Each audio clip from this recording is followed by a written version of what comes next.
সুবহানাল্লাহ, আরো জোরে বলেন। আমগর নবীর সাহেব পৃথিবীতে ধনী মানুষ আরো আছে?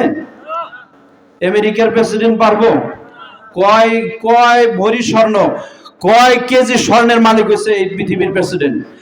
আল্লাহ রাব্বুল আলামিন বলেন, আমার হাবিবকে আমি মক্কার পাহাড় এবং 7 জমিন পর্যন্ত আমি আল্লাহ তাআলা স্বর্ণ বানায় দিতে চাইছি। জোরে কোন সুবহানাল্লাহ। আল্লাহর হাবিব বলেন, প্রভু আমি চাই না, কিন্তু নবী একটা জিনিস রাতেও চায়, দিনেও চায়, সর্ব অবস্থায় চায়। কি চায়? আল্লাহর নবী বলেন, আল্লাহ আপনি আমাকে হেদায়েত দান করুন, আপনি আমাকে হেদায়েত দান করুন, আপনি আমাকে সিরাতে মুস্তাকিম রাস্তা দেখিয়ে দেন। তাহলে বোঝা গেল স্বর্ণের পাহাড়ের চাইতে হেদায়েতের দাম বেশি। সুবহানাল্লাহ। কি আমার কথা বোঝা যায়? একটু খেয়াল করেন আমার ভাইরা, আমার বন্ধুরা, আমার আল্লাহর নবী রাত্রেও চায়, দিনেও চায়। আমরা যখন নামাজ পড়ি, নামাজের মধ্যে সূরা ফাতিহা আছে না নাই? সূরা ফাতিহার মধ্যে ইহদিনাস সিরাতাল মুস্তাকিম এই আয়াতটা তেলাওয়াত করতে হয়। প্রিয় নবী সাল্লাল্লাহু আলাইহি ওয়াসাল্লাম তিনি এই নামাজের মধ্যে দাঁড়াইয়া রাত্রে বেলায় সারা রাত পর্যন্ত তিনি নামাজ পড়ে আর বলে, ইহদিনাস সিরাতাল মুস্তাকিম, আল্লাহ তুমি হেদায়েত দান করো, আল্লাহ তুমি হেদায়েত দান করো। এখন আপনারা বলেন, আল্লাহর নবী কি হেদায়েত পাইছে কি পাইছে না? আল্লাহ তো আল্লাহর নবীকে হেদায়েত দিয়ে এই পৃথিবীতে প্রেরণ করছে, তারপরেও তিনি হেদায়েত চান কেন? এর কি কারণ?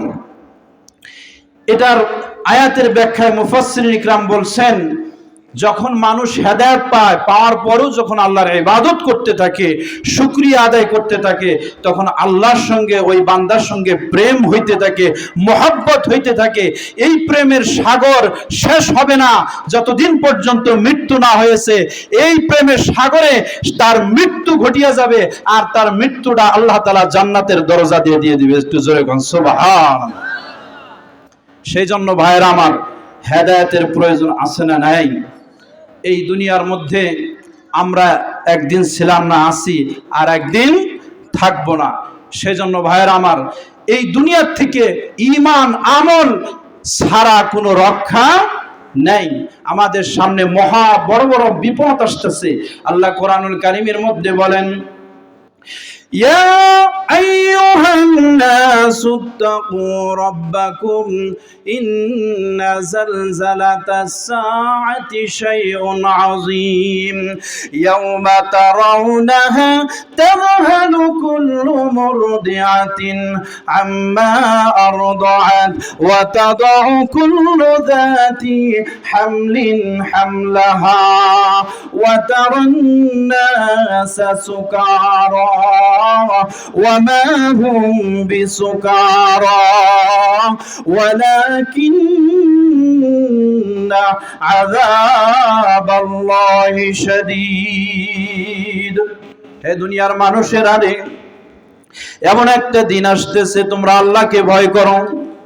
ইন্না জালজালাতাস সাআতি শাইউন আযীম, কিয়ামতের প্রকম্পন এমন ঝাঁকুনি হবে, এত জোরে ঝাঁকুনি হবে। ইন্না জালজালাতাস সাআতি শাইউন আযীম ইয়াওমা তারাউনাহা তাযহালু কুল্লু মুরদিআতিন, এরকম ঝাঁকুনি হবে, এমন ভয়ঙ্কর অবস্থা হবে, এত ভয়ঙ্কর হবে, ঝাঁকুনির জন্য এত ভয়ঙ্কর হবে। দুগ্ন মা তার সন্তানকে দুধ পান করায়, দুগ্ন পান করার ওই সন্তানকে পর্যন্ত ভুলে যাবে। হামলিন হামলাহা, যারা গর্ভবতী আছে তাদের গর্ভপাত হয়ে যাবে। ওয়া তাদউ কুল্লু যাতি হামলিন হামলাহা, অথচ তাদের গর্ভের সময় হয় নাই, এই সময় তাদের গর্ভপাত হয়ে যাবে। এত ভয়ঙ্কর অবস্থা। وترى الناس سكارى وما هم بسكارى আর মানুষগুলো মাতাল হয়ে যাবে, শিশু বয়সের বাচ্চারা তারা বুড়া হয়ে যাবে, এমন অবস্থা হবে। ওয়ালাকিন্না আযাবাল্লাহি শাদীদ, সেই আযাব হবে কঠিন। আর ওই কিয়ামতের ময়দানে মানুষের শরীর থেকে ঘাম পড়তে থাকবে, ঘামগুলো যায় একটা সাগরে পরিণত হবে। আর ওই সাগরের মধ্যে কেউ হাঁটু পানি, কেউ বা হাঁটু পানি, কেউ বা কোমর পানি, কেউ বা বুক পানির মধ্যে, কেউ বা নাক পর্যন্ত, কেউ বা সেই ঘামের মধ্যে সাঁতার কাটতে থাকবে। আমার ভাইরা, আমার বন্ধুরা, আমার ওই সময় মানুষরা বলতে থাকবে, প্রভু আর সহ্য হচ্ছে না, কিয়ামতের আযাব আর আমরা সহ্য করতে পারছি না। আল্লাহ গো, আপনি আমাদের জন্য জাহান্নাম দিয়া দেন, জাহান্নাম দিয়া দেন, তথাপি কিয়ামতের আযাব আর আমরা সহ্য করতে পারবো না। ওয়াদ্দুহাত, উপরে যখন সূর্য চলে আসবে, মাথাটা টাস টাস করে খুলে যাবে। ভাইরা আমার, বন্ধুরা আমার, ওই সময় আল্লাহ রাব্বুল আলামিন এত রাগান্বিত থাকবেন, লিমানিল মুলক ইয়াউমা লিল্লাহিল ওয়াহিদিল কাহ্হার। আল্লাহ সেদিন রাগান্বিত থাকবেন, এত রাগান্বিত থাকবেন, আল্লাহ রাব্বুল আলামিন তার সামনে কথা বলার মতো সাহস কারো হবে না। সমস্ত হাসরবাসীরা আদম আলাইহিস সালাতু ওয়াস সালামের কাছে যা বলবে, আব্বা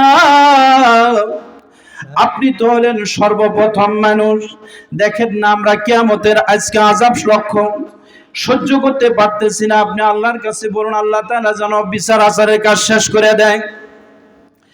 হযরত আদম আলাইহিস সালাতু ওয়াস সালাম বলবেন, আমি পারবো না। জান্নাতের মধ্যে আমাকে সব জায়গায় অবকাশ দেওয়া হয়েছিল, একটা গাছের কাছে আমাকে যাইতে নিষেধ করছিল, সেই ফলটা আমি খাইছিলাম। আমার আজকে ভয় হয়, আমার না জানি সেই বিষয়টা আমার আল্লাহ আমাকে ধরে ফেলে। সুবহানাল্লাহ বলেন, আরো জোরে বলুন সুবহানাল্লাহ। আমার ভয় হচ্ছে, আমি পারবো না। তোমরা নূহ আলাইহিস সালাতু ওয়াস সালামের কাছে যাও, তোমরা মুসা আলাইহিস সালাতু ওয়াস সালামের কাছে যাও, তোমরা লূত আলাইহিস সালাতু ওয়াস সালামের কাছে যাও, সালেহ আলাইহিস সালাতু ওয়াস সালামের কাছে যাও, ইব্রাহিম আলাইহিস সালাতু ওয়াস সালামের কাছে যাও। সব নবীরা অপারগতা জানাবে। সর্বশেষ হযরত ঈসা আলাইহিস সালাতু ওয়াস সালাম, তিনি বলবেন, তোমরা একটা কাজ করো, আজকের দিনে আল্লাহর সামনে কথা বলার ক্ষমতা একজনই রাখে, তিনি হলেন বিশ্ব নবী রহমাতুল লিল আলামিন সাইয়্যিদুল আম্বিয়া জনাবে মুহাম্মদুর রাসূলুল্লাহ সাল্লাল্লাহু আলাইহি ওয়াসাল্লাম। একটু দুরূদ শরীফ পড়েন, সাল্লাল্লাহু আলাইহি ওয়াসাল্লাম। নবীজি সাল্লাল্লাহু আলাইহি ওয়াসাল্লাম তখন তিনি এই উম্মতদেরকে নিয়ে আল্লাহর আরশের নিচে গিয়ে সেজদায় পড়ে যাবেন। সেজদায় পড়ে তিনি কান্নারত অবস্থায় এমন কান্না কান্দিবেন, ওই মুহূর্তে আল্লাহ রাব্বুল আলামিন বলবেন, হাবিব কাঁদবেন না, আর কাঁদবেন না। তাইফের ময়দানে আপনি কান্দিছেন, উহুদের ময়দানে দান দান শহীদ করেছেন, বাংলাদেশে শাহবাগের মধ্যে আপনি লাঞ্ছিত হয়েছেন। কথা কোন ঠিক না বে ঠিক? কি ব্যাপার, ঘুমাইছেন নাকি? শাহবাগে আমগর নবীরে লাঞ্ছিত করছিল কি করছিল না? ভয় পান? ভয় পান নাকি আপনারা? কি এর ভয় আপনাদের? আমি নারায়ণগঞ্জ থেকে আসছি, আমরা হেন থেকে কথা বলি, ইনশাআল্লাহ কোনো সমস্যা নাই। হেন তো এগুলার আখড়া, নাস্তিকের আখড়া। কথা বলেন ঠিক নেবে ঠিক? এই জমিনে এই মোল্লা মৌলবীরা একদিন কে রাষ্ট্র পরিচালনা করবে ইনশাআল্লাহ বলেন, আরো জোরে কোন। এই মোল্লাদের হাতেই একদিন এই পাগড়িওয়ালা টুপিওয়ালা ওই রাস্তার মধ্যে যে 2-3 টাকা করে চায় সবার জন্য, এতিমখানার জন্য এলাকার মধ্যে ঘোরে, এরা একদিন এই বাংলার জমিনকে রাষ্ট্র পরিচালনা করবে। কথা বলেন ঠিক না ঠিক? আর জোরে বলুন। দুই একটা মোল্লার কথা বলবনি। আজ থেকে 200 বছর আগে দিল্লি একজন হুজুর ছিল, ওনার নাম হলো আল্লামা শাহ আব্দুল আজিজ মুহাদ্দিস দেহলভী রহমতুল্লাহ আলাইহি তিনি একদিন হাদিস পড়াইতেছেন, সামনে 150 ছাত্র। কয়শো ছাত্র? 150 ছাত্র। আপনারা একটু মাঝে মাঝে কথা বললে আমি কিছু বলতে পারবো, পারবেন তো ইনশাআল্লাহ? 150 ছাত্র। এই মুহূর্তে হঠাৎ করে একজন লোক, দাড়ি নাই, টুপি নাই, প্যান্ট শার্ট পরা, একেবারে সরাসরি যায় হুজুর যেখানে যে গদিটার মধ্যে বৈশা হাদিস পড়ান, সেই হুজুরের একেবারে গায়ের সাথে গা লাগাইয়া মাশাআল্লাহ উনি বৈশা পড়ছে। সালাম নাই, কালাম নাই। সামনে 150 ছাত্র এগুলা দেখা কটকট করতেছে যে কি ব্যাপার, এই শয়তানটা কোত্থেকে আইলো? সালাম নাই, কালাম নাই, ফট করে এখানে এসে বলল। এসে জিজ্ঞাসা করতেছে, হুজুর আমি আপনাকে কয়টা প্রশ্ন করব। কি প্রশ্ন বলো? প্রশ্ন হচ্ছে, ধরেন একটা লোক রাস্তা হারিয়ে ফেলছে, উনি যাইতে যাইতে গেছে চৌরাস্তা। চৌরাস্তা যাওয়ার পরে দেখে দুইজন লোক, একজন ঘুমিয়ে রয়েছে আর একজন জাগ্রত। এখন আপনি প্রশ্নের উত্তর দেবেন, ওই জায়গার মধ্যে যায় যিনি পথ হারাইছে তিনি কাকে জিজ্ঞাসা করবেন? তিনি কাকে জিজ্ঞাসা করবেন পথের সন্ধানের জন্য, যে আমি রাস্তা হারিয়ে ফেলছি, আমার রাস্তার সন্ধান দেন? ঘুমন্ত ব্যক্তিকে বলবে না জাগ্রত ব্যক্তিকে বলবে? হুজুর জবাব দিয়ে দিচ্ছে যে ঘুমন্ত ব্যক্তিকে জিজ্ঞাসা করবে। কয়েকটা একটা কথা হইল না, এটা কেমন কথা? যিনি জাগ্রত রয়েছে ওনাকে জিজ্ঞাসা করলে অসুবিধা কি? হুজুর বলল, যে জাগ্রত রয়েছে হেটাও পথ হারাইছে, যে ঘুমায় রয়েছে সে উঠবে, তার কাছ থেকে রাস্তার সন্ধান জেনে তারপরে উনি রাস্তা পেয়ে যাবে। এই কথা বললে তখন তিনি আসসালামু আলাইকুম রওনা দিচ্ছে। যখন চলে গেছে, ছাত্ররা জিজ্ঞাসা করলো, হুজুর এটা কে আসলো? কিছুটা কইলেন না, কিছু বললেন না। হে কি লিগে আসলো, আর সে বান কি প্রশ্ন করলো, আপনি বান কি জবাব দিলেন? এত কোনো আগামাথা খুঁজে পেলাম না। হুজুরে বলতেছে, শোনো, এ হলো খ্রিস্টানদের মুরব্বী। কিসের মুরব্বী? আরো জোরে কন। সে আসছে ইংল্যান্ড থেকে, পুরা ভারতবর্ষের মধ্যে সে ঘোরাফেরা করতেছে, আর যেখানে যেখানে মুসলমান আছে সেই মুসলমানদের এলাকা এলাকাতে ঘুরতেছে, খোলা ময়দানে ঘোড়া দৌড়াইতেছে, আর বলতেছে, কয় মুসলমানরা শোনো, তোমাদের মধ্যে এমন কোন পণ্ডিত নাই, এমন কোন হুজুর নাই যে আমার সাথে ধর্ম নিয়ে আমার সাথে যুক্তি তর্ক করবে, এমন কোন লোক তোমাদের মধ্যে নাই।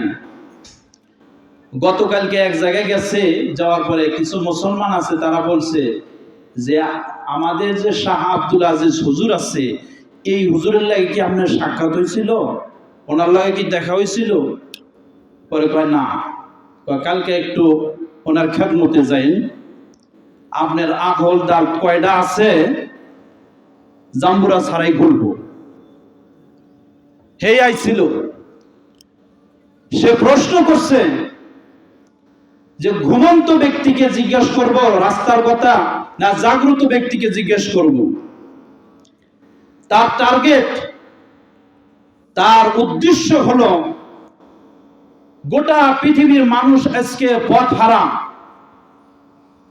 এই পথ হারা মানুষগুলো কার কাছে পথের কথা সন্ধান জিজ্ঞেস করবে? অর্থাৎ মানুষ আজকে দিক বিদিক রাস্তা হারা, কার কাছে জিজ্ঞেস করে সেই দুনিয়ার থেকে পথের সন্ধান নিয়ে জান্নাতে যাইতে পারবে? এই টার্গেটে বলছে যে পৃথিবীর মানুষ সবাই জানে হযরত ঈসা আলাইহিস সালাতু ওয়াস সালাম তিনি মারা গেছে। আরো জোরে কোন, মারা গেছে। তিনি এখনো জীবিত আছেন। কোথায় আছেন? কোথায় আছেন? আরো জোরে কর না। আসমানে কততম আসমানে? কত নম্বর আসমানে? চতুর্থ আসমানের মধ্যে হযরত ঈসা আলাইহিস সালাতু ওয়াস সালাম তিনি আছেন।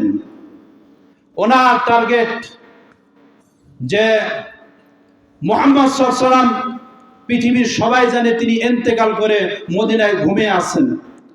অর্থাৎ এই কোরআন মুসলমান আর ওই মুহাম্মদ তিনি ঘুমিয়ে রয়েছে।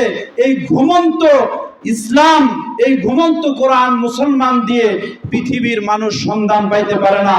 অর্থাৎ ঈসা আলাইহিস সালাতু ওয়াস সালাম তিনি জীবিত আছেন, আর তার ইনজিল কিতাব এবং খ্রিস্টান এটাই হলো পৃথিবীর মধ্যে সবচেয়ে খাঁটি ধর্ম, এটাই হলো মেন ধর্ম। মুসলমান ধর্ম কোনো ধর্ম না। একটু জোরে করুন নাউজুবিল্লাহ। তার টার্গেট হলো এইটা। সেই জন্য আমি বলে দিয়েছি যে মুহাম্মদ সাল্লাল্লাহু আলাইহি সাল্লাম তিনি যদিও ঘুমন্ত, কিন্তু ঈসা আলাইহিস সালাম জীবিত। ঈসা আলাইহিস সালাম তিনি অপেক্ষা করতেছেন এই পৃথিবীতে আসবেন, এসে আমার আপনার পয়গম্বর সাল্লাল্লাহু আলাইহি ওয়াসাল্লামের তরিকা অনুপাতে চলে তিনিও এই দুনিয়ার থেকে, তিনিও রাস্তাহারা, রাস্তার সন্ধান নিয়ে এই দুনিয়ার থেকে তিনি আল্লাহ তরে জান্নাতে পৌঁছে যাবে। যেরকম সুবহানাল্লাহ। ঈসা আলাইহিস সালাম আসবে কি আসবে না? কিসের জন্য আসবে বলতে পারবেন? বলেন তো দেখি, কি জন্য আসবেন? হ্যাঁ, কি জন্য আসবেন? তিনি আসবেন একটা বিশেষ কাজ করার জন্য, বিশেষ এক কাজ করার জন্য। বুখারী শরীফের হাদিসে আসছে, সকল আবু দাউদ, নাসাই, সিয়াসিত্তা কিতাবের মধ্যে আসছে হযরত ঈসা আলাইহিস সালাম এই পৃথিবীতে আসবেন একটা কাজ সমাধান করার জন্য। সেটা হলো দাজ্জালকে তিনি খতম করবেন। একটু জোরে কোন সুবহানাল্লাহ। যখন এই পৃথিবীতে দাজ্জাল আসবে, দাজ্জালের ফিতনা আসবে, মুসলমানদের ঈমান সেদিন এমন অবস্থা হবে, দাজ্জাল এসে বলবে যে আপনি আমারে খোদা মানেন। দাজ্জাল কি বলবে? খোদা দাবি করবে, নবী দাবি করবে। আমার প্রিয় নবী সাল্লাল্লাহু আলাইহি ওয়াসাল্লাম বলছে, পৃথিবীতে তোমরা কেউ আল্লাহকে তোমাদের চোখ দিয়ে দেখতে পারবা না, মৃত্যুর পরে তোমরা আল্লাহকে, জান্নাতের মধ্যে আল্লাহকে তোমরা দেখতে পারবা। আর আমি হলাম শেষ নবী, আমার পরে আর কোন নবী এই পৃথিবীতে আসবে না। অর্থাৎ দাজ্জাল যদি এই নবী দাবি করে, এটা সে হবে ভণ্ড। আর সে, তাকে এমন পাওয়ার দেওয়া হবে এই মুসলমানদেরকে পরীক্ষা করার জন্য, জীবন্ত মানুষকে হত্যা করবে, সাথে সাথে তাকে আবার জীবিত করে দিবে। আপনার মা বাবা মারা গেছে বহুত আগে, সে বলবে এসে যে আমি যদি তোমার মা বাবাকে জিন্দা করে তোমাকে বাবা করে ডাক দেওয়া দিতে পারি, তাহলে কি তুমি খোদা মানবা? বলে হ্যাঁ। এইভাবে রাজি হবে। শয়তান এসে মায়ের সুরত ধরে এসে ডাক দিয়ে বলবে, বাবা রে তোরা কেমন আছিস? আর তোদের খোদা তো সামনেই দাঁড়ায় রয়েছে, তারা খোদা মাইনা নি। একটু জোরে কর নাউজুবিল্লাহ। আর যত টাকা চান, গোলশানে বাড়ি চান, বনানীতে বাড়ি চান, সব করে দিব। এইরকম একটা দিন ইমানি পরীক্ষা হবে। কথা বলেন ঠিক না? ঠিক। এখন তো বর্তমানের মানুষ যারা আছে, ইমানের যে হালাত, ওই দিকে যায় পরে কব কি কব যে এদিকে আসেন, কাছে আসেন, কাছে আসেন। খোদা তো আপনি, সামনে যেহেতু নির্বাচন আসতেছে, আমার নির্বাচন করা লাগবে, টেহার দরকার, খোদা আপনি দেন, আমার কিছু টেহা দেন। একটু জোরে কর নাউজুবিল্লাহ। ইমানের হালত এরকম হয়েছে কি হয়েছে না? সেই জন্য এই পৃথিবী, আল্লাহ তাআলা বলছেন এই গোটা পৃথিবী হলো এটা একটা নগণ্য। এই দুনিয়ার জন্য তোমরা লোভ লালসায় পড়ে ঈমান হারায়ো না, ঈমান হারায়ো না, ঈমান হারায়ো না। আল্লাহর নবী তাকে যে স্বর্ণের পাহাড় দিতে চাইছেন তিনি নেন নাই। তিনি বলছেন আমার হেদায়েত দরকার, ঈমান দরকার, ইসলাম দরকার। একটু জোরে কোন সুবহানাল্লাহ। কথা ঠিক না ঠিক? এই পৃথিবীতে মানুষকে আল্লাহ রাব্বুল আলামিন কাউকে রাজা বানায়, কাউকে বাদশা বানায়, কাউকে ফকির বানায়, কাউকে ধনী বানায়। ঠিক না ঠিক? আল্লাহ বলেন কুলিল্লাহুম্মা মালিকাল মুলকি তুতিল মুলকা মান তাশা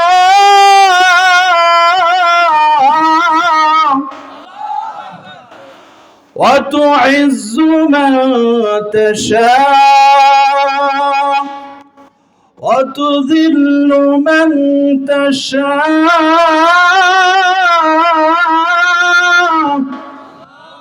بيدك الخير إنك على كل شيء قدير الله أكبر বলেন আমি বাদশা বানাই, আমি ফকির বানাই, আমি রাজা বানাই, রাজার থেকে ক্ষমতা আমি আল্লাহ কেড়ে নেই। কথা বলেন ঠিক নেবে ঠিক? আরো জোরে কোন? আল্লাহ বলে আমি সার্বভৌমত্বের মালিক। সুবহানাল্লাহ বলেন। কার কথা? আমি মোল্লার কথা? আস্তাগফিরুল্লাহ, ক্ষমা ক্ষমা। একটি কথা নিজের থেকে বলবো না, যদি বলি আল্লাহ তুমি মাফ করে দাও। সব ওয়াজ কার? কত জায়গা থেকে বলবো? আল্লাহ বলে ইন্নাল্লাহা ইয়া'মুরু বিল আদলি ওয়াল ইহসানি ওয়া ইতা'i যিল কুরবা وينهى عن الفحشاء والمنكر والبغي يعظكم لعلكم تذكرون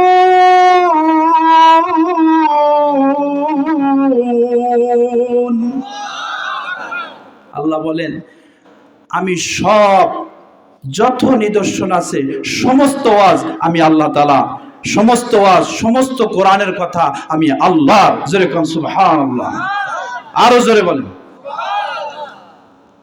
তাহলে ওলামা একরামরা যারা কথা বলে আলেমদের সাথে দুশ্মনী বিদ্বেষী করে কোনো লাভ আছে? কথা কার? আল্লাহ বলে তাবারাকাল্লাযী বিয়াদিহিল মুলক ওয়া হুয়া আলা কুল্লি শাইইন কাদির। ভাইরা আমার, আল্লাহ বলেন আমি সার্বভৌমত্বের মালিক। আমরা যতই বলি যে সার্বভৌমত্বের মালিক জনগণ, না হইতে পারে না। জনগণই তো ভোট দিয়া আমগরে মুরাদ রে বানাইছিল, টাকলা রে বানাইছিল। কথা বলেন ঠিক না বে ঠিক?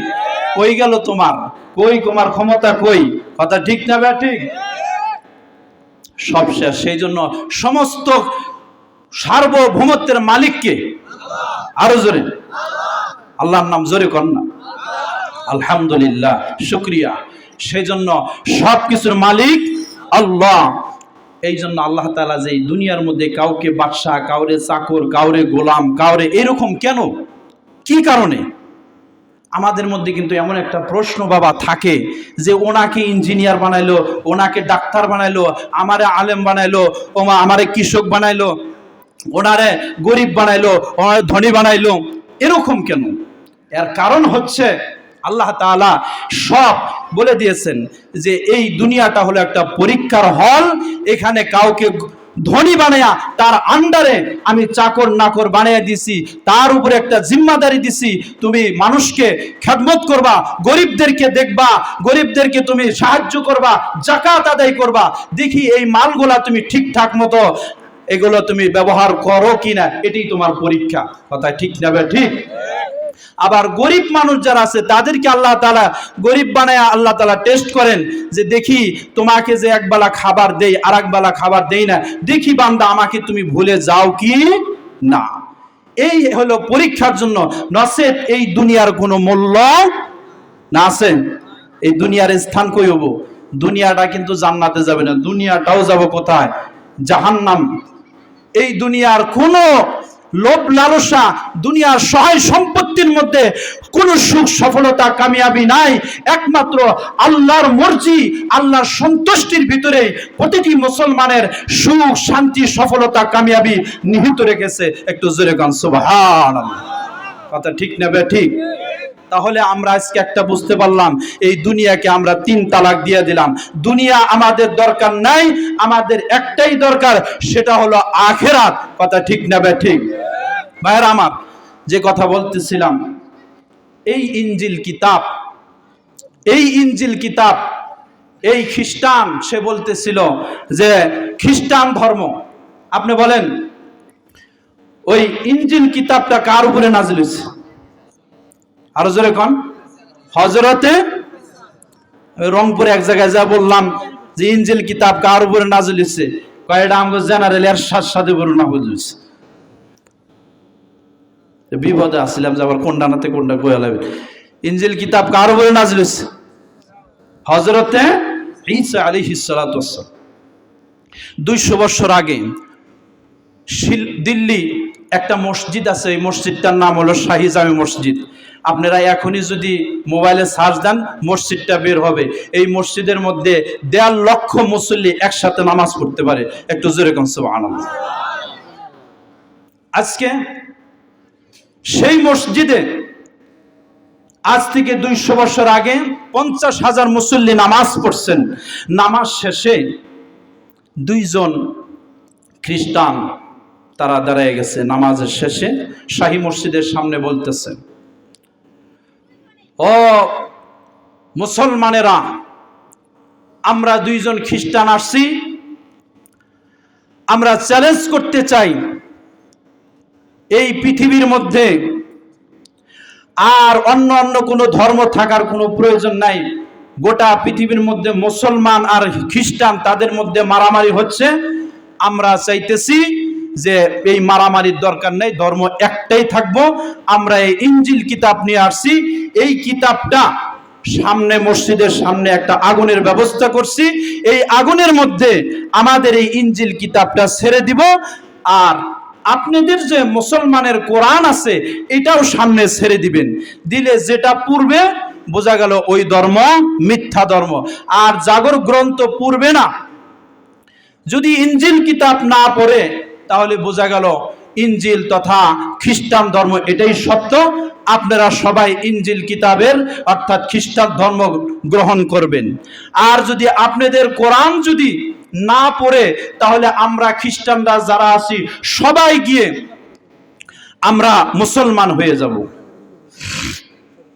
এমন কথা যখন বলছে, সামনে 50,000 মুসল্লি, এমন চ্যালেঞ্জ ছুটছে। এখন যদি চ্যালেঞ্জ গ্রহণ করে কোরআন শরীফ আগুনে দেওয়া লাগবো না? এটা কি সম্ভব? কোরআন শরীফ আগুনে দেওয়া যাইব? এখন যদি চ্যালেঞ্জ যদি গ্রহণ না করে তাহলেও বলবে যে মুসলমান ধর্মওয়ালারা তারা চ্যালেঞ্জ গ্রহণ করতে পারে নাই, তাদের ধর্ম মিথ্যা, মিথ্যা প্রমাণ হয়। মানুষ সবাই সামনে, মুসল্লিরা সবাই হতভম্ব, হায় হায় এটা কোন পরীক্ষায় পড়ে গেলাম, আজকে আমাদের উপায় কি? এদের সাথে চ্যালেঞ্জ এখন কে করবে? যদি হঠাৎ কোরআন শরীফ পুড়ে যায় তাহলে তো আমাদের বেবুদ্ধি। কি ঠিক না বে ঠিক? ইতিমধ্যে 2 জন আলেম খাড়া হয়েছে, কওমি মাদ্রাসার 2 জন আলেম খাড়া হয়েছে, হয়ে বলতেছে মুসল্লিরা যারা আছেন আপনারা সবাই বসেন। ওই খ্রিস্টান 2 জন যা আছে তাদেরকেও বলে দিল যে তোমরাও এখানে বসো। আমরা একটু সামনে 500 গজ দূরে একটা মাদ্রাসা আছে, মাদ্রাসায়ে রহিমিয়া। কি মাদ্রাসার নাম? মাদ্রাসায়ে রহিমিয়া। এই মাদ্রাসার মধ্যে আমরা যাব। ওইখানে আমাদের একজন হুজুর আছে, একজন উস্তাদ আছে, একজন মুরব্বী আছে, তার কাছ থেকে আমরা পরামর্শ নিয়ে তারপরে ফয়সালা কি জানাবো কি জানাবো না।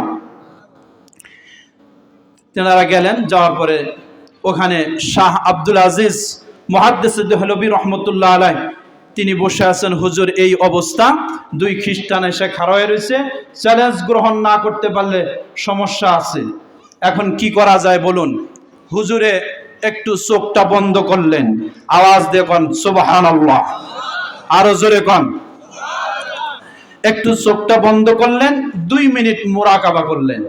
মুরাকাবার পর তিনি বললেন, চলো একটা কোরআন শরীফ নাও, এই চ্যালেঞ্জ আমি আব্দুল আজিজ গ্রহণ করলাম। আর হুজুরে কন্যা সুবহানাল্লাহ। এখন হুজুরে বলতেছেন একটা কোরআন শরীফ নাও, নিয়ে সেই দিল্লি শাহী মসজিদে যাচ্ছেন। সেখানে 50,000 মুসল্লি তারা দাঁড়ায় রয়েছে। হেফাজতের আমির সাহেব এবার আসছে, একটু জোরে কন্যা সুবহানাল্লাহ।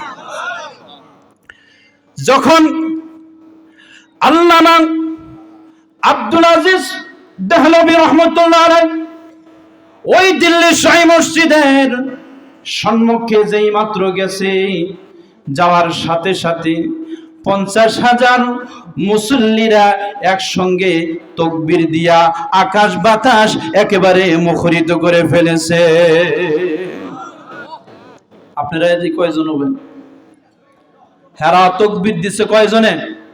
50,000 তাকবীর দেওয়া, তালি এটা জায়েজ আছে? কথা কোন ঠিক না ঠিক? আমরা সকলেই তাকবীর দেব। লিল্লাহি তাকবীর, লিল্লাহি তাকবীর। ভাইরা আমার, বন্ধুরা আমার, যখন আব্দুল আজিজ মুহাদ্দিস দেহলভী রাহমাতুল্লাহ আলাইহি আসছে, মুসলমানদের কলিজা ঠান্ডা, আমাদের আর টেনশন নাই, হুজুর এসে গেছে, এখন একটা ফয়সালা আমরা পাবো, যেহেতু হুজুর মুরাকাবা করে আসছে। একটু জোরে কন্যা আলহামদুলিল্লাহ। আইরে হাই, কি অবস্থা, কি অবস্থা! এই মুহূর্তে আব্দুল আজিজ রহমতুল্লাহ আলাইহির সামনে গেলেন, যাওয়ার পর দেখতে পেলেন দুইজন ওখানে বসে আছে। ওই খ্রিস্টান দুইজনকে লক্ষ্য করে বলল, কি চ্যালেঞ্জ তোমাদের, বলো। এই চ্যালেঞ্জ, ঠিক আছে, চ্যালেঞ্জ গ্রহণ করলাম, একটু বাড়াইয়া দিলাম। কন্যা সুবহানাল্লাহ। এই চ্যালেঞ্জ গ্রহণ করলাম, আমি আর একটু বাড়িয়ে দিলাম। দেখো, মুসলমানদের কোরআন এটা হলো প্রতিটি মুসলমানের জানের চেয়েও আরো প্রিয়। কি প্রিয় না? আরো জোরে কোন। আপনাদের কাছে প্রিয় কোরআন? আপনাদের কাছে প্রিয়? তখন তিনি বললেন যে কোরআনটাও দিব, শুধু কোরআনটা দিব এটা কেমন কথা হয়? কোরআন তো দিব, কোরআনের সাথে আমি আব্দুল আজিজ নিজেও ওই আগুনের মধ্যে আমি চলে যাব।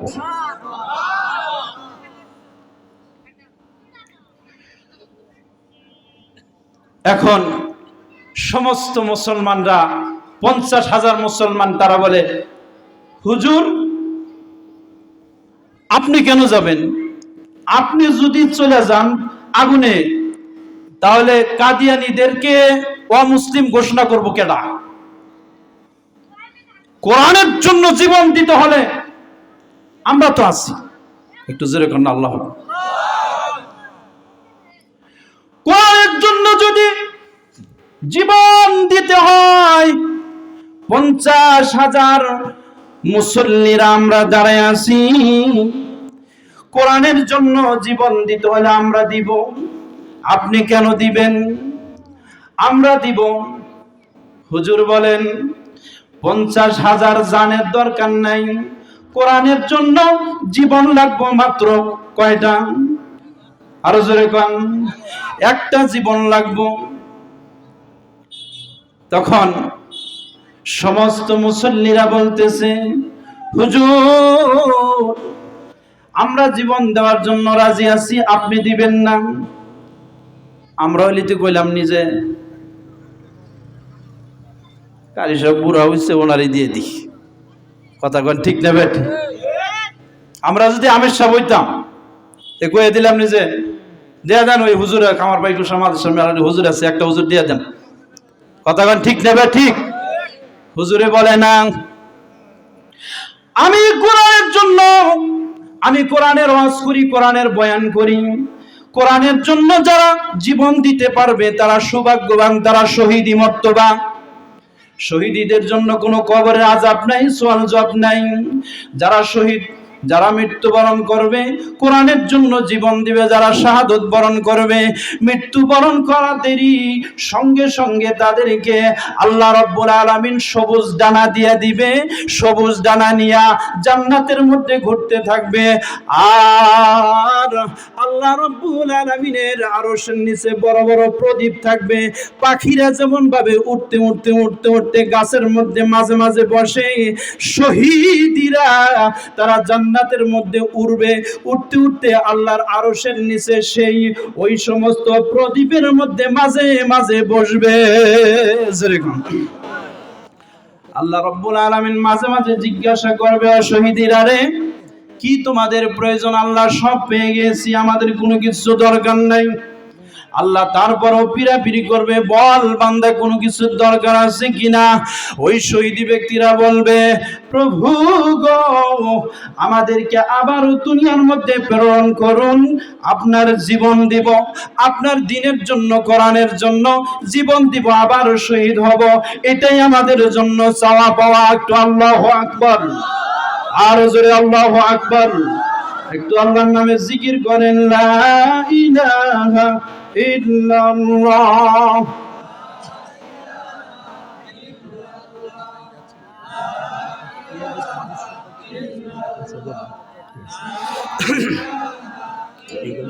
বলবেন সব ইয়াজুজ মাজুজ, ইয়াজুজ মাজুজ। লা ইলাহা ইল্লাল্লাহু মুহাম্মাদুর রাসূলুল্লাহ সাল্লাল্লাহু। শাহ আব্দুল আজিজ মুহাদ্দিস দেহলভী রাহমাতুল্লাহি আলাইহি তিনি বলতেছেন, কোরআনের জন্য জীবন দিতে হলে আমার জীবন যাব, আর তোমরা 50,000 মুসল্লি যা আছো তোমাদের জানটা জমা দাও। কেমনে জমা দিবা? জমা দেওয়ার সিস্টেম হলো, কোরআনের জন্য জীবন দিবা। আপনারা দিতে রাজি আছেন? কোন কোন ভাই রাজি আছে? পারবেন? কোরআনের জন্য জীবন দেওয়া যাবে? পারবেন? একজন তাকবীর দেন দেখি, কিরকম পারেন দেখি। আপনি তাকবীর দেন, এই হুজুর কারণ দেন দেখি কিরকম তাকবীর পারেন দেখি। কোরআনের জন্য জীবন দিতে পারবে কি পারবে না?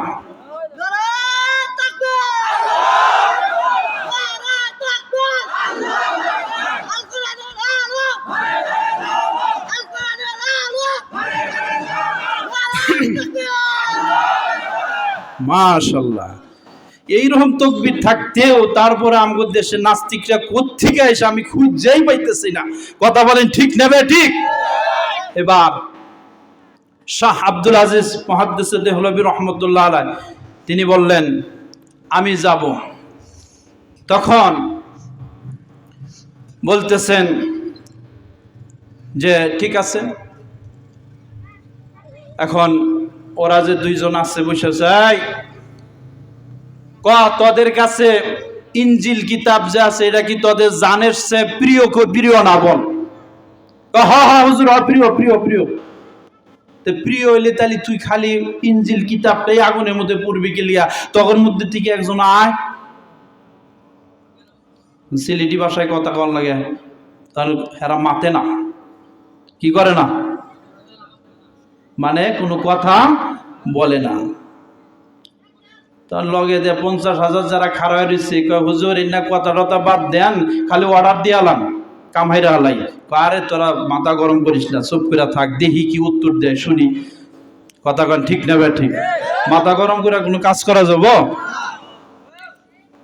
পরে কয় একটা কথা আছিল, সেটা জনসমক্ষে বলা যাবে না, কানে কানে বলতে হইব। জনগণ কয় বাটপার।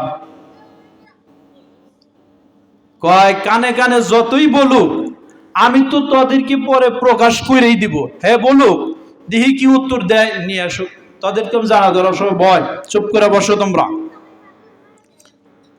পরে কয় হুজুর, আমগরে খ্রিস্টান মুরব্বীরা যারা আছে তারা আমাদেরকে পাঠিয়ে দিচ্ছেন আপনার এই মসজিদে এই চ্যালেঞ্জ করার জন্য, আর সাথে এই ইনজিল কিতাবটা, হ্যাঁ এই ইনজিল কিতাবটাও দিয়ে দিচ্ছে। আর এই ইনজিল কিতাবের প্রত্যেকটা পাতায় পাতায় পাতায় পাতায় একটা মেডিসিন লাগাইছে, মলম। এটা আগুনে দিলে জ্বলবে না, এমন একটা মেডিসিন লাগাইছে, আর এমন একটা মলম দিছে যে এতে এটা আগুনে জ্বলবে না। হুজুর যদি আগে জানতাম যে আমগুলো আগুনে জ্বালা লাগবো, তাহলে তো আমরাও মাইকে আইলাম নি। বাটপার ধরা পড়ছে কি পড়ছে না? সেই জন্য ভাইয়েরা আমার, এই কোরআন আজ থেকে ১৫০০ বছর আগে নাজিল হয়েছে। একটু জোরে খান সুবহানাল্লাহ। এই কোরআনকে নস্যাৎ করার জন্য, কোরআনকে ধ্বংস করার জন্য ইসলামের বিরুদ্ধে কত মানুষ দাঁড়াইছে, কেউ টিকতে পারে নাই। কথা বলেন ঠিক না ব্যাঠিক? সেই জন্য এই কোরআনের মোহাব্বত, কোরআনের আজমত আমরা দিলে রাখা চাই। এই কোরআনের জন্য যদি আগুনে যেতে হয়, পানিতে পড়তে হয়, সাগরে যাওয়া লাগে, সেখানে আমরা যাওয়ার জন্য রাজি আছি। কথা বলেন ঠিক না ব্যাঠিক? পারবেন তো ইনশাআল্লাহ? আল্লাহ তাআলা আমাদের প্রত্যেককে কবুল করুন, সকল বলেন আমিন। আমি যে কোরআনের আয়াত পড়ছি, আল্লাহ এই কোরআনে বলছেন আজকে বুদ্ধিজীবী দিবস যাইতেছে, ঠিক না ব্যাঠিক? আল্লাহ কোরআনে বলছেন কামা আরসালনা ফীকুম রাসূলাম মিনকুম ইয়াতলু আলাইকুম আয়াতিনা ওয়া ইউযাক্কিকুম ওয়া ইউআল্লিমুকুমুল কিতাবা ওয়াল হিকমাতা ওয়া ইউআল্লিমুকুম মা লাম তাকুনু তা'লামুন। কামা আরসালনা ফীকুম রাসূলাম মিনকুম, আমি তোমাদের মধ্যে থেকে এমন রসুল প্রেরণ করছি যিনি তোমাদেরকে ইয়াতলু আলাইকুম আয়াতিনা, আমার নিদর্শন বলি তোমাদেরকে পাঠ করে শোনায়, ওয়া ইউযাক্কিকুম, তোমাদেরকে পবিত্র করে, ওয়া ইউআল্লিমুকুমুল কিতাবা ওয়াল হিকমাতা, আমার গ্রন্থ এবং তোমাদেরকে অজানা জিনিস শিক্ষা দান করেন। অতএব তোমরা আমি আল্লাহকে স্মরণ করো। ফাযকুরুনি আযকুরুকুম ওয়াশকুরুলি ওয়ালা তাকফুরুন। ফাযকুরুনি, আমাকে স্মরণ করো, ওয়াযকুরকুম, আমি তোমাদেরকে স্মরণ করি। যেরকম সুবহানাল্লাহ। ওয়াশকুরুলি, আল্লাহর কৃতজ্ঞতা পেশ করো, ওয়ালা তাকফুরুন, অস্বীকারী হয়ো না, অকৃতজ্ঞ হয়ো না। যেরকম সুবহানাল্লাহ। সেই জন্য ভাইয়েরা আমার, আমাদের আল্লাহ তাআলা আমাদেরকে কত মায়া করছেন, কত দয়া করছেন, কত মোহাব্বত করছেন। আল্লাহ আমাদেরকে মুসলমান বানিয়েছেন, ঈমানদার বানিয়েছেন। আল্লাহ আমাদেরকে ঈমানের মতো দৌলত দান করেছে। একটু জোরে কোন সুবহানাল্লাহ। আমরা যে ঈমান আনছি, এতে কি আল্লাহর উপকার করছি না আল্লাহ আমাদের প্রতি দয়া করছে? এটা আল্লাহ জানিয়ে দিয়েছেন। يمنون عليك أن أسلموا قل لا تمنوا علي إسلامكم بل الله يمن عليكم أن هداكم للإيمان إن كنتم صادقين। আল্লাহু আকবার। ভাই কোরআন শরীফ ভালো লাগে না? কোরআন তেলাওয়াত করবেন তো ইনশাআল্লাহ? কারা কারা করবেন একটু আল্লাহু আকবার বলেন। কোরআনের জন্য জান দিবেন, কিন্তু কোরআন শিখবেন না তা তো হইতে পারে। যারা কোরআন শরীফ পড়া জানেন না, ভাইয়েরা আমার, কোরআন যে কত নিয়ামত আল্লাহ আমাদেরকে দিয়েছে, একটু জোরে কোন সুবহানাল্লাহ। এই কোরআনকে যদি কেউ মায়া করে, মুহাব্বত করে, কোরআন কিয়ামতের ময়দানে আপনার পক্ষ হইয়া আল্লাহর সাথে ঝগড়া করে আপনাকে জান্নাতে না নেওয়া পর্যন্ত কোরআন ঠিক থাকবে না, থাকবে না। জোরে কোন সুবহানাল্লাহ। আন আবি যর রাদিয়াল্লাহু তাআলা আনহু قال قال رسول الله صلى الله عليه وسلم يا أبا ذر لأن تغدو فتعلم من كتاب الله خير لك من أن تصلي 100 ركعة ولن تغدو فتعلم بابا من العلم عمل به أو لم يعلم به خير من أن تصلي 1000 ركعة। জোরে কোন সুবহানাল্লাহ। যে হাদিস পড়ছি আরো জোরে বলতে হবে সুবহানাল্লাহ। ভাইরা আমার, আল্লাহর হাবিব সাল্লাল্লাহু আলাইহি ওয়াসাল্লাম বলেন, ও আবু যর, তুমি যদি সকাল বেলায় গিয়ে, তুমি যদি মক্তবে গিয়ে, মাদ্রাসায় গিয়ে কোরআন শরীফ থেকে একটা আয়াতে কারিমা যদি তুমি শিক্ষা গ্রহণ করো, একটা আয়াত যদি তুমি তেলাওয়াত করো, আল্লাহ রাব্বুল আলামিন বলেন মিআতা রাকাআহ, সুবহানাল্লাহ বলেন। মিআতা মানে হলো 100, মিয়া মানে কি? 100 রাকাত নফল নামাজ পড়ার সমতুল্য, এর চাইতেও বেশি সওয়াব আল্লাহ তাআলা দিয়ে দিবে। এই ভাই দুই একটা ফজিলতের কথা শুনবেন না? রাজি আছেন নি? দুই একটা ফজিলতের কথাও বলি, ঠিক না ভাই? ঠিক ভাইয়েরা আমার, বন্ধুরা আমার, অতঃপর আল্লাহ রাব্বুল আলামিন বলেন, আল্লাহ রাব্বুল আলামিন বলেন লা আনতা উদওয়া ফাতাআল্লামা বাবাম মিনাল ইলমি উমিলা বিহি আও লাম ইউলাম বিহি। আর যদি আপনি ইলমের অধ্যায় থেকে একটা অধ্যায় যদি আপনি শিক্ষা গ্রহণ করেন আর তার উপরে আমল করেন বা না করেন, আল্লাহ রাব্বুল আলামিন 1000 রাকাত নফল নামাজ পড়ার সমতুল্য সওয়াব দিয়ে দিবে। 1000 রাকাত নফল নামাজ আমরা পড়তে পারি? 5 ওয়াক্তই তো পড়ি না, কথা বলেন ঠিক না ভাই? ঠিক। সেই জন্য ভাইরা আমার, নামাজ কখনো মিস করব না, কোরআন শরীফ অবশ্যই তেলাওয়াত করব। নিজে যদি না শিখতে পারি সন্তানকে শিখাবো, আমার আহলাদের মধ্যে সবাইকে শিখাবো। অবশ্যই শেখা যায় ভাই, একটু যদি মেহনত করেন, একটু যদি পরিশ্রম করেন, আপনি একটা আয়াত সোজা করার জন্য 1 মাস লাগুক, 2 মাস লাগুক, যদি আপনার ভিতরে ফিকির থাকে, নিয়ত থাকে, চেষ্টা থাকে, আল্লাহ রাব্বুল আলামিন কিয়ামতের ময়দানে কোরআন শরীফ শিক্ষা গ্রহণকারী, কোরআন তেলাওয়াতকারীদের সঙ্গে আপনাকে হাসর নাসর দিয়ে দিবে। আরো জোরে কোন সুবহানাল্লাহ। সেই জন্য আমরা কোরআন শরীফ সবাই শিখবো, ঠিক না?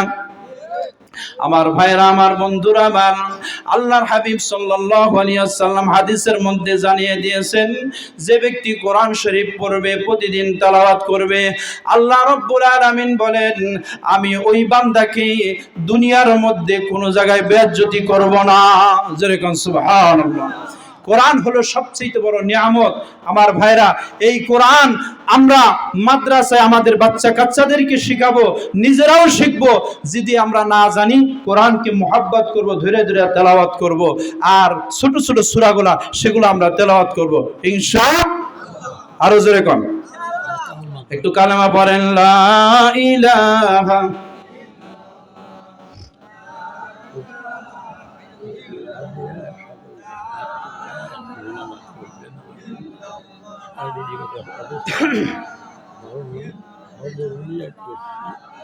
কিন্তু ওই যে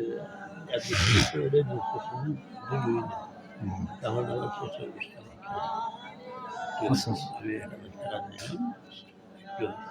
ঠিক আছে, একটু লা ইলাহা ইল্লাল্লাহু মুহাম্মাদুর রাসূলুল্লাহ। আমাদের ভাই ইঞ্জিনিয়ার সাহেব, উনি একটা বিষয় একটু জানাচ্ছে, ইয়াজুজ মাজুজ সম্বন্ধে কিছু ধারণা নেওয়ার জন্য। ইয়াজুজ মাজুজ আমাদের এই পৃথিবী, আমাদের নবী সাল্লাল্লাহু আলাইহি ওয়াসাল্লাম পৃথিবীতে আগমন করাই হলো কিয়ামতের আলামত। কারণ নবীর পরে আর নবী আরো আছে? কারা কারা বলবেন নবী আর পরে নবী আছে? কেউ মানবেন? ওই যে হেরা তো আসবো, কাদিয়ানীরা আসবো, বলবো যে নবীর পরে আরো নবী আছে, মানবেন আপনারা? খোদার কসম করে বলতে পারি, যদি কোনো ব্যক্তি নবীর পরে নবী দাবি করে আর তার বিরুদ্ধে যদি কেউ দাঁড়ায়া যদি তার জীবনটা দিতে পারে, এই কাদিয়ানীদের বিরুদ্ধে যদি নিজের জীবন উৎসর্গ করতে পারে, খোদার কসম সঙ্গে সঙ্গে তার জন্য জান্নাত। যেরকম সুবহানাল্লাহ, কোনো বিলম্ব নেই, সাথে সাথে তার জন্য জান্নাত। কারণ আল্লাহর হাবিব সাল্লাল্লাহু আলাইহি ওয়াসাল্লামকে যে ব্যক্তি কাদিয়ানীদেরকে তার মত আদর্শ, তারা বলতেছে নবীর পরে আরো নবী আছে, ওই গোলাম আহমদ কাদিয়ানীকে তারা নবী হিসাবে বানাইয়া আমাদের নবীকে বেইজ্জতি করতে চায়, এটা কখনো মেনে নেওয়া যাইতে পারে না। কথা বলেন ঠিক না ভাই? ঠিক। তো যাই হোক, আমি বলতেছিলাম যে যখন এই পৃথিবীতে ওই দাজ্জাল আসবে, দাজ্জাল যখন আসবে তখন আল্লাহ রাব্বুল আলামিন সর্বপ্রথম হযরতে ইমাম মেহেদী আলাইহিস সালাতু ওয়াস সালামকে এই পৃথিবীতে প্রেরণ করবেন। তিনি খানায় কাবার 7টা চত্বর যখন দেওয়া হয়, যেখানে উকুনে ইয়ামিনী একটা জায়গা আছে, সেই জায়গার মধ্যে ইয়ামেনের 40 জন আবেদের মধ্যে থেকে হযরত মেহেদী আলাইহিস সালাতু ওয়াস সালাম সেইখান থেকে বের হয়ে আসবে। আর তেনার নাম হবে, তেনার পিতার নাম হবে আব্দুল্লাহ, মায়ের নাম হবে আমেনা। আমাদের নবী সাল্লাল্লাহু আলাইহি ওয়াসাল্লামের পিতার নাম যা ছিল, মায়ের নাম যা ছিল, তাই তার নাম হবে। এবং চেহারা গঠনও নবীজি সাল্লাল্লাহু আলাইহি ওয়াসাল্লামের মতন আসবে। একটু জোরে কান সুবহানাল্লাহ। তিনি যখন পৃথিবীতে আসবেন, আসার পর তারপরে তিনি গোটা পৃথিবীর মধ্যে জিহাদে নেমে যাবেন এবং গোটা পৃথিবীর মধ্যে যত অনইসলামিক কার্যকলাপ হচ্ছে, অন্যায় জুলুম অবিচার হচ্ছে, এগুলোর বিরুদ্ধে তিনি জিহাদে নামবেন এবং তামাম পৃথিবীর থেকে নাস্তিক আর বেঈমান কাফেরদেরকে খতম করে দেওয়ার জন্য তিনি আবির্ভাব হবেন। একটু জোরে কান সুবহানাল্লাহ। আর এই দাজ্জালকে পৃথিবীর থেকে খতম করার জন্য তিনি আসরের নামাজের সময় তার বাহিনীদের মধ্যে অস্ত্র বন্টন করতে থাকবেন, অস্ত্র বন্টন করতে থাকবেন। এই মুহূর্তে আসরের আজান হয়ে যাবে, সমস্ত মুসল্লি নিয়া তিনি মসজিদের ভিতরে যাবেন, মুসাল্লার মধ্যে দাঁড়াবেন। এই মুহূর্তেই আল্লাহ রাব্বুল আলামিন হযরতে ঈসা আলাইহিস সালাতু ওয়াস সালামকে সেই দামেস্কের একটি মসজিদের সাদা মিনার, এই মিনারার উপরে আল্লাহ তাআলার 2 জন ফেরেশতার উপরে ভর করে তিনি এই মিনারার মধ্যে নেমে মসজিদে চলে আসবে। একটু জোরে বলুন আল্লাহু আকবার। আসার পর হযরতে ইমাম মেহেদী আলাইহিস সালাতু ওয়াস সালাম তিনি দেখে আনন্দিত হয়ে যাবেন, খুশি হয়ে যাবেন আর বলতে থাকবেন, ও আল্লাহর পয়গম্বর, আপনি নামাজটা পড়ান। বলবেন না, না, আমি এই উম্মতকে সম্মান করি, আপনাদের মধ্যে থেকে একজন ইমামতি করেন। হযরত মেহেদী আলাইহিস সালাতু ওয়াস সালাম তিনি ইমামতি করবেন। অতঃপর নামাজ শেষ হওয়ার পরে তখন সেনাপতির দায়িত্বটাও হযরত ঈসা আলাইহিস সালাতু ওয়াস সালামকে দিবেন। ঈসা আলাইহিস সালাতু ওয়াস সালাম বলবে, না না, এই দায়িত্ব আমি নিব না। আল্লাহ রাব্বুল আলামিন আমার তাকদীরে একটা কথা লিখে রেখেছে। আমার কাজটা হলো এই পৃথিবীতে যেখানেই দাজ্জালকে পাওয়া যাবে তাকে আমাকে ধ্বংস করার জন্য আল্লাহ পাক আমাকে এই পৃথিবীতে প্রেরণ করেছে। সেই জিহাদটাও করবেন আমার প্রিয় নবী সাল্লাল্লাহু আলাইহি সাল্লামের তরিকা অনুপাতে। জোরে কান সুবহানাল্লাহ। তাম পৃথিবীর মধ্যে তিনি ঘুরতে ঘুরতে ঘুরতে ঘুরতে ফিলিস্তিনে একটা জায়গার মধ্যে ওই দাজ্জালকে যখন পাবে সেখানে তাকে হত্যা করে দিবে। দেওয়ার পর তাম পৃথিবীর থেকে সব বেঈমান কাফেররা চলে যাবে। এবার তাম পৃথিবীটা মুসলমানদের হাতে এসে যাবে। এরপর আল্লাহ রাব্বুল আলামিন হযরত ঈসা আলাইহিস সালাতু ওয়াস সালামকে ক্ষমতা দিবেন। তাম পৃথিবীতে তিনি ইসলামী রাষ্ট্রবান বানাইয়া তাম পৃথিবী ইসলামী ভাবে চলতে থাকবে। একটু জোরে কান সুবহানাল্লাহ। আল্লাহ রাব্বুল আলামিন বলবেন, ওগো ঈসা, আপনার দলবল নিয়ে ওই উহুদ পাহাড়ের মধ্যে চলে যান।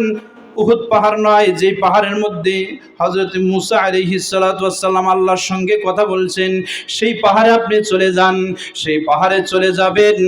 আর এই মুহূর্তে এমন একটা দল পৃথিবীতে আসবে যেটা ইয়াজুজ মাজুজ, তাদেরকে জুলকারনাইন একজন বাদশা তাকে প্রাচীর দিয়া, ওই জুলকারনাইন প্রাচীর দিয়া ইয়াজুজ মাজুজদেরকে রক্ষা করে রেখে দিয়েছে, পৃথিবীর মধ্যে ঢুকতে পারে না।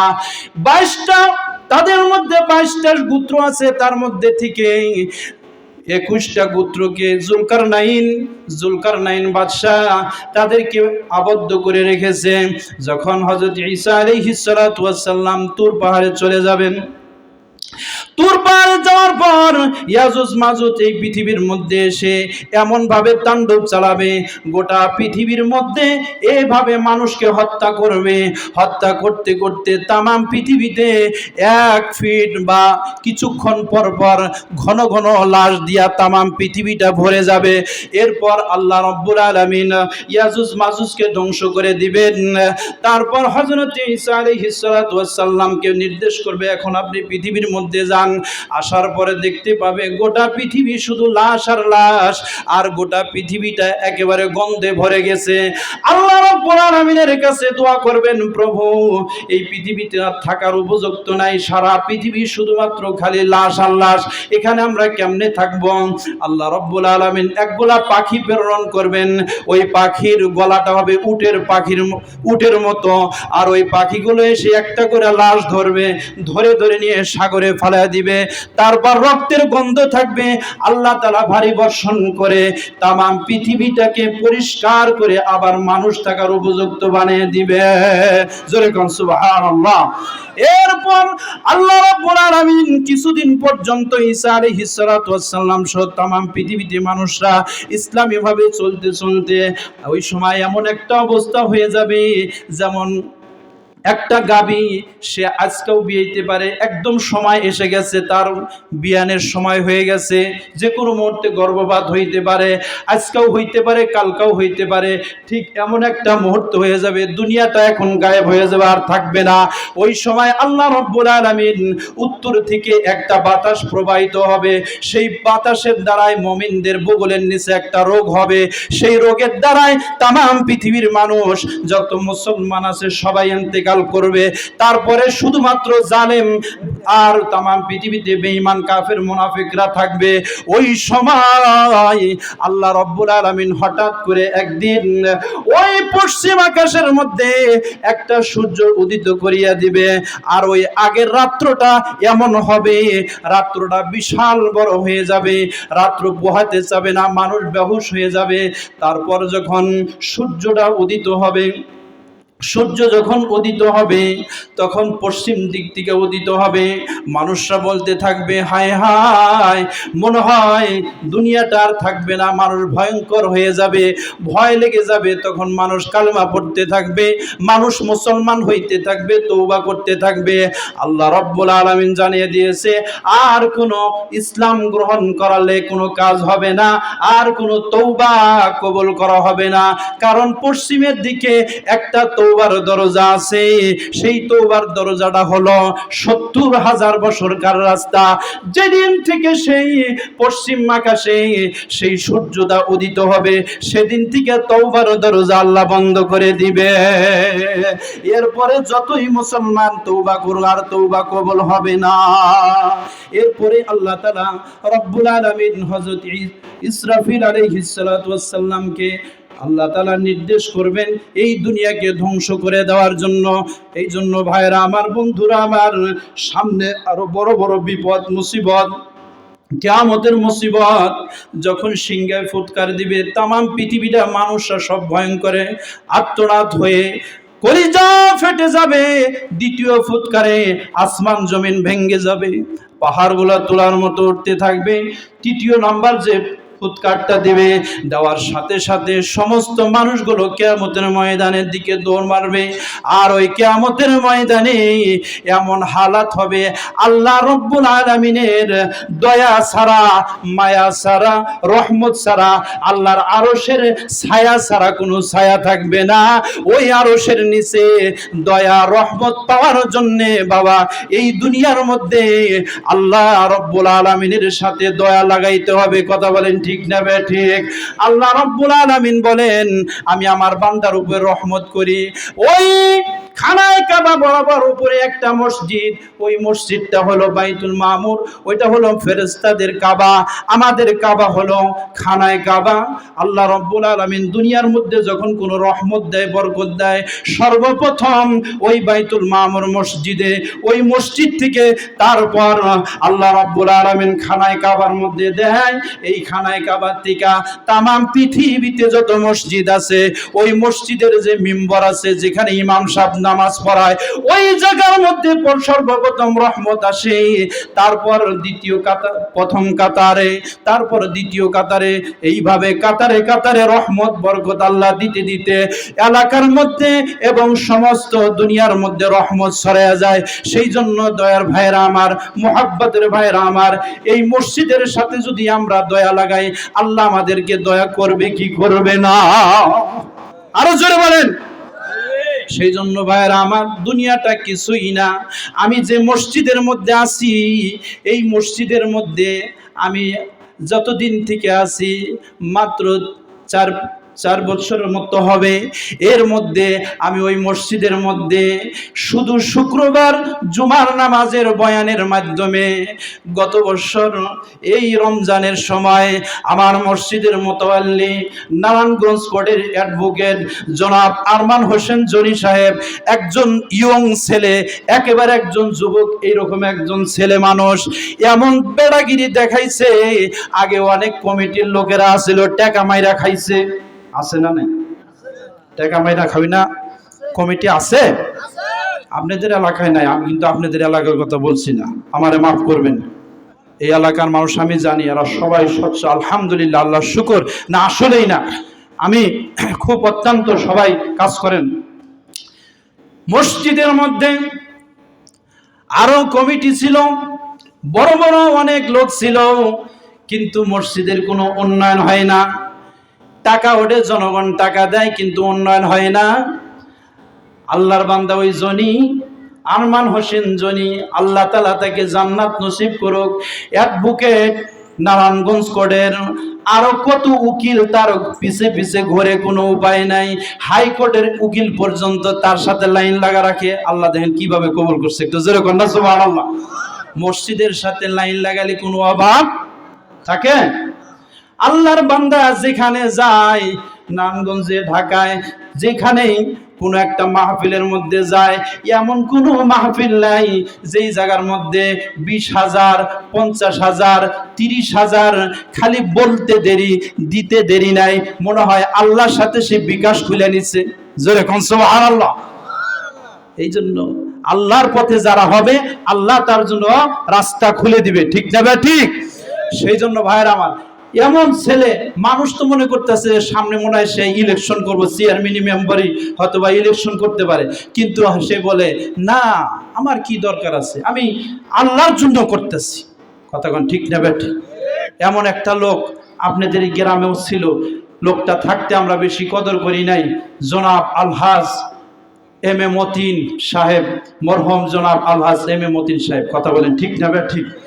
আমি নিজে ওনার সামনে যখন ওই চৌরাস্তা যে ওনার অফিসের মধ্যে আমি বসছি, মাদ্রাসায় আপনারা যখন এই মাহফিল দিচ্ছেন কবরস্থানের, তখন আমি পোস্টারে নাম দিব, হ্যাঁ, বলছিলাম যে স্যার আপনার নামটা দিতে চাই। পরে কয় কি দরকার আছে, নাম দিয়ে কি হবে? কয় দেখেন, আমি এরকম টেবিলের সামনে, উনি বলতেছেন, কয় দেখেন, এই যে দান করি বা যেটাই করি, আমি তো করি একমাত্র আল্লাহর জন্য করি। দুনিয়ার মধ্যে যদি মানুষকে দেখানোর জন্য, হ্যাঁ, অমুকে প্রশংসা নেওয়ার জন্য, এগুলোর জন্য করি, তাহলে তো আমার এই দানের কোনো মূল্য থাকে না। এমন একটা মুখলেস, এমন একটা সহি কথা বলছে, আমি এই কথাটা নিয়ে আমার মসজিদেও আমি বয়ান করছি। যেরকম সুবহানাল্লাহ।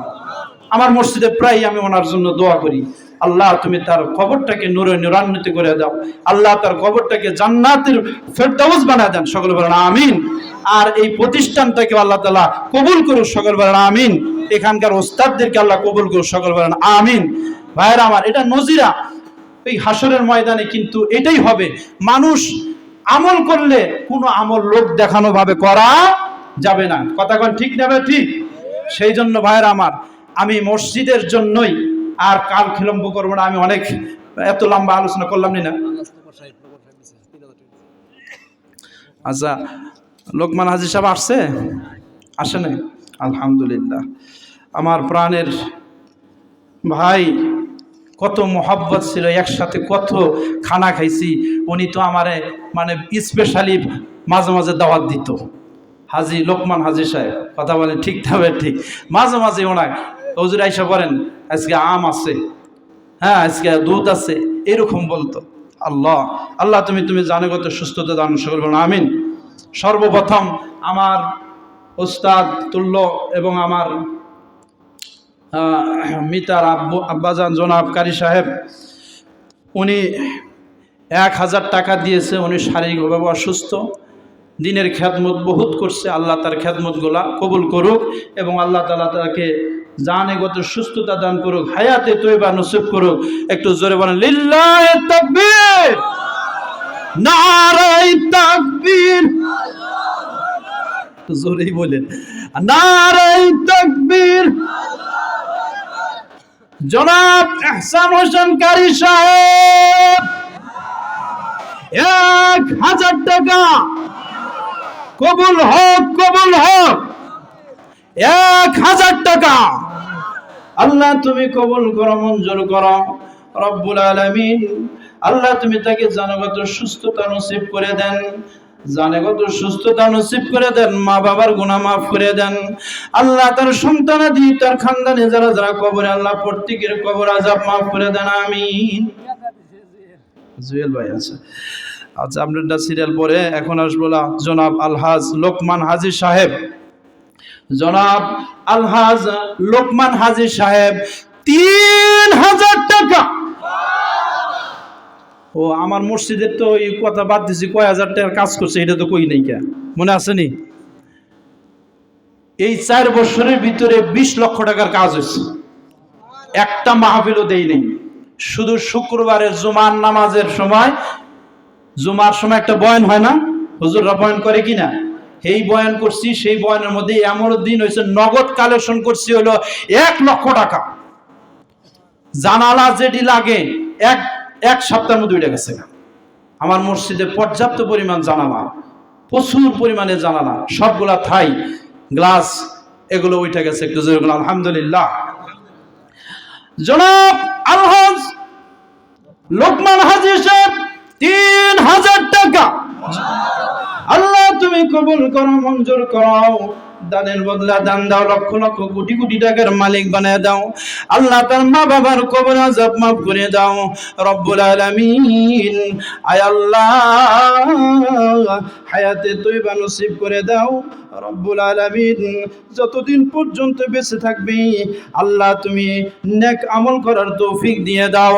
আয় আল্লাহ যাবতীয় পেরেশানি দূর করে দাও, সুস্থতার সাথে কবুল করে দাও, ব্যবসা বাণিজ্যের মধ্যে উন্নতি করে দেন। জোরে বলেন আমিন, আরো জোরে বলেন আমিন। ভাই মোহাম্মদ জুয়েল হোসেন যুবক ভাই 1000 টাকা, একটু জোরে বলেন মারহাবা। আল্লাহ তুমি কবুল করো, মঞ্জুর করো। আল্লাহ তুমি জুয়েল ভাইকে কবুল করো, তার মা বাবার খানদানের গুনাহ মাফ করে দাও। আল্লাহ কবরে যারা শহীদ, আল্লাহ প্রত্যেকের কবর আযাব মাফ করে দাও রব্বুল আলামিন। আয় আল্লাহ দানকে উসিলা করে কঠিন হাসরের ময়দানে নাজাতের ব্যবস্থা করে দিও, আমিন।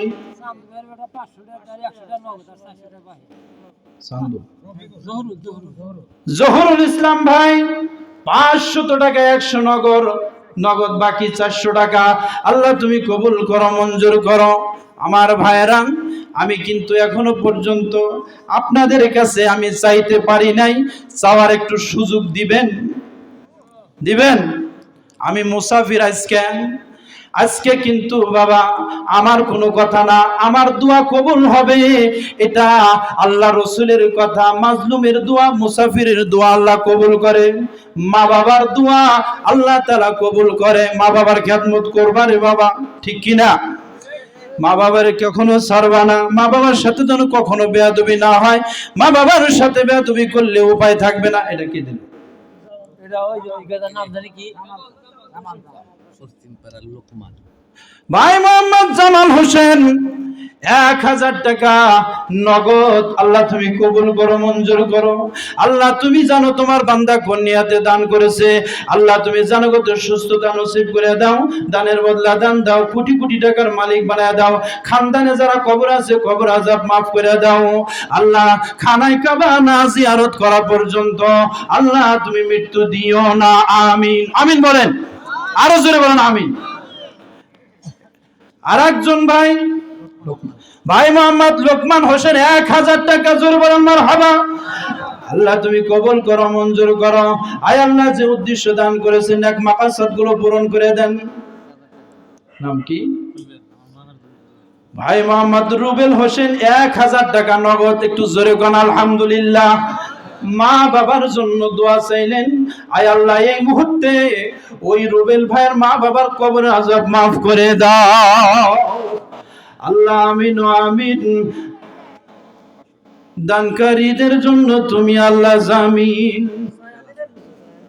কে দিল?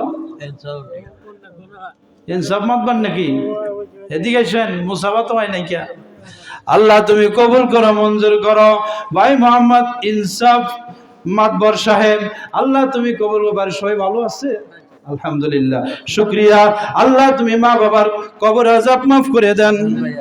ভাই মোহাম্মদ শাহজাহান, আল্লাহ ও কাকা, শাহজাহান কাকা 1000 টাকা, একটু জোরে বলেন মারহাবা, আরো জোরে বলেন মারহাবা। আল্লাহ তুমি মা বাবার কবরে আযাব দিও না। একটু জোরে গান, আমি বলবো মা বাবার কবরে, আপনারা বলবেন আযাব দিও না। মা বাবার কবরে একটু খাড়েন, একটু জোরে গান, আযাব দিও না। মা বাবার কবরে আল্লাহ তুমি, দাদা দাদির কবরে আল্লাহ তুমি, নানা নানির কবরে আল্লাহ তুমি, আরো জোরে কোন, আযাব দিও না।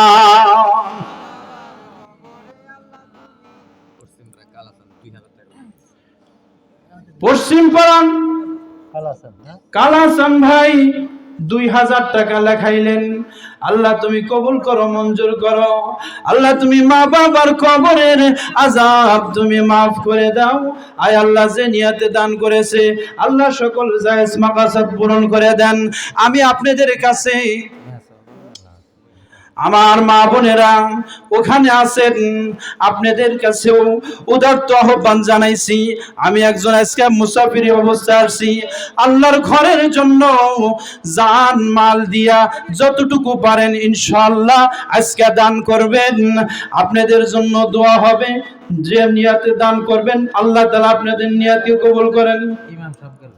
মেসাল, হ্যাঁ, মহিলাদের কাছে মসজিদের ইমাম সাহেব যাচ্ছে। আমার মা বোনেরা জীবন দিয়া দান করে দিবেন, নিয়ত করবেন আল্লাহ তুমি হাসরের ময়দানে তোমার আরশের নিচে জায়গা করে দিও। সকলে বলেন আমিন। আমি আজকে এই জায়গার মধ্যে আমার সামনে যে ভাইরা আছেন 10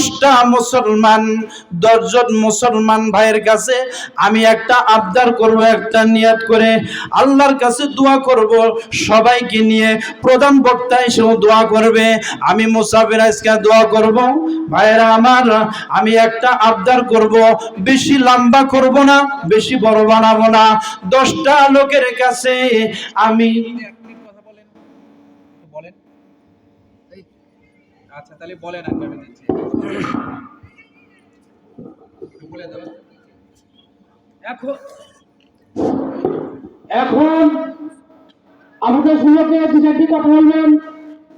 আজকের জলসার সমাজের সভাপতি আলহাজ আবু জাহেদ শেখ, তিনি অসুস্থতার কারণে আমাদের মাহফিলে উপস্থিত হতে পারে নাই, তাই তিনি এখন সঙ্গে ফোনে কথা বলবেন।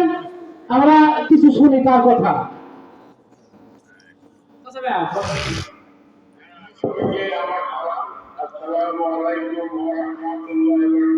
ওয়ালাইকুম আসসালাম। তবে আমি সবার কাছে দোয়া জানিয়েছি এবং সবার কাছে ঠিকঠাক মতো সম্পন্ন হয় ভালোভাবে সবাই মিলে যাতে সুন্দরভাবে এই দোয়া করে আমি আমার কথা শেষ করি। সবাইকে আমার সালাম এবং আমার জন্য হাত করে দোয়া করছি। ইনশাআল্লাহ আশা করি আমিও সবার জন্য গ্রামের ছোট বড় সবাইকে আমি সালাম দিচ্ছি। আসসালামু আলাইকুম ওয়া রাহমাতুল্লাহি ওয়া বারাকাতুহু। ওয়ালাইকুম আসসালাম। ওয়ালাইকুম আসসালাম। ঠিক আছে, ঠিক আছে, দোয়া রাখবেন।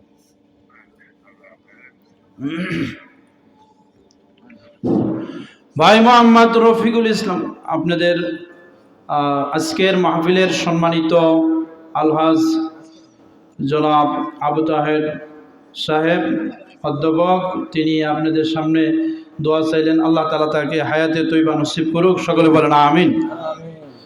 আল্লাহ তাকে আরো দীর্ঘজীবী করুক। আজকে আমার কাছে আর এক ভাই মোহাম্মদ রফিকুল ইসলাম 2000 টাকা, জোরে বলেন মারহাবা, নগদ 2000 টাকা। আল্লাহ তুমি কবুল করো, আল্লাহ তুমি কবুল করো। রব্বুল আলামিন তোমার বান্দা যে নিয়তে দান করেছে, আয় আল্লাহ তার খানদানে যারা কবরবাসী, আল্লাহ প্রত্যেকের কবর আযাব মাফ করে দেন। আল্লাহ যতক্ষণ পর্যন্ত খানায় কাবা জিয়ারত না করবে ততক্ষণ পর্যন্ত মালাকুল মউত পাঠিয়ে দিও না, আমিন।